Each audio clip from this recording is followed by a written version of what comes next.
Assalamualaikum warahmatullahi wabarakatuh. Perkenalkan nama saya Tasya Alia Putri dengan NIM G1E124001.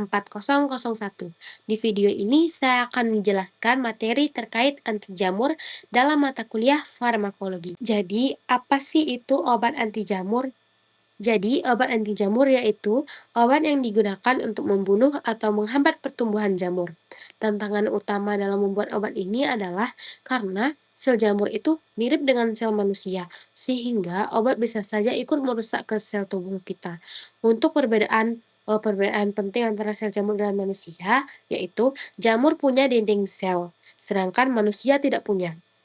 Kemudian perbedaannya ada membran jamur yang mengandung ergosterol. Kemudian, manusia itu dia tidak punya dia tidak punya ergosterol, melainkan dia punya kolesterol. Jadi, obat biasanya menargetkan bagian yang hanya dimiliki jamur saja. Obat anti jamur bekerja dengan 4 cara utama. Yang pertama, obat yang merusak membran ergosterol, yaitu amphotericin B. Cara kerjanya, dia mengikat ergosterol dan membuat lubang di membran, kemudian isi selnya menjadi bocor sehingga jamur mati. Yang dimana memiliki kekurangan bisa juga menyerang kolesterol manusia sehingga dapat merusak ginjal, yaitu nefrotoksik yang digunakan untuk infeksi berat, yaitu nystatin, yang dimana cara kerjanya sama seperti amphotericin B. Dia lebih toksik, kemudian dia hanya untuk pemakaian luar seperti kulit, mulut, dan vagina. Kemudian yang kedua ada obat yang menghambat pembentukan ergosterol, yaitu jamur membuat ergosterol melalui 3 proses, yaitu squalene, lanosterol, dan ergosterol.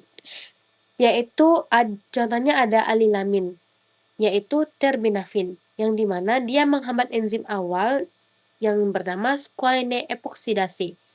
Azol, contohnya fluconazole dan ketoconazole, yang dimana dia dapat menghambat enzim lanjutan yang bernama 14-alpha demetilase, yang dapat mengakibatkan ergosterolnya berkurang, zat beracunnya menumpuk, kemudian jamurnya mati.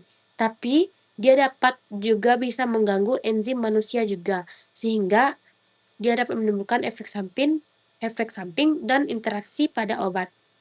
Yang ketiga ada obat yang merusak dinding sel jamur, yaitu targetnya beta-glukan, penyusun dinding sel, yang bernama echinocandin. Contohnya anidulafungin, caspofungin, dan micafungin, yang dimana dia dapat menghambat pembentukan beta-glukan sehingga dinding selnya itu menjadi lemah, kemudian jamurnya mati. Dengan keunggulan, dia lebih aman karena manusia itu dia tidak punya beta-glukan.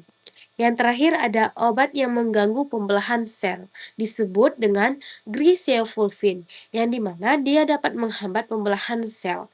Pembelahan sel disebut dengan mitosis, yaitu flusitosin, yang dapat menghambat pembentukan DNA dan RNA dengan cara kerjanya mirip dengan kemoterapi.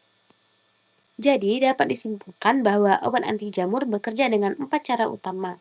Yang pertama, dapat merusak membran, yaitu ergosterol. Yang kedua, menghambat pembentukan ergosterol. Yang ketiga, merusak dinding sel yang disebut dengan beta-glukan. Yang terakhir, menghambat pembelahan dan DNA.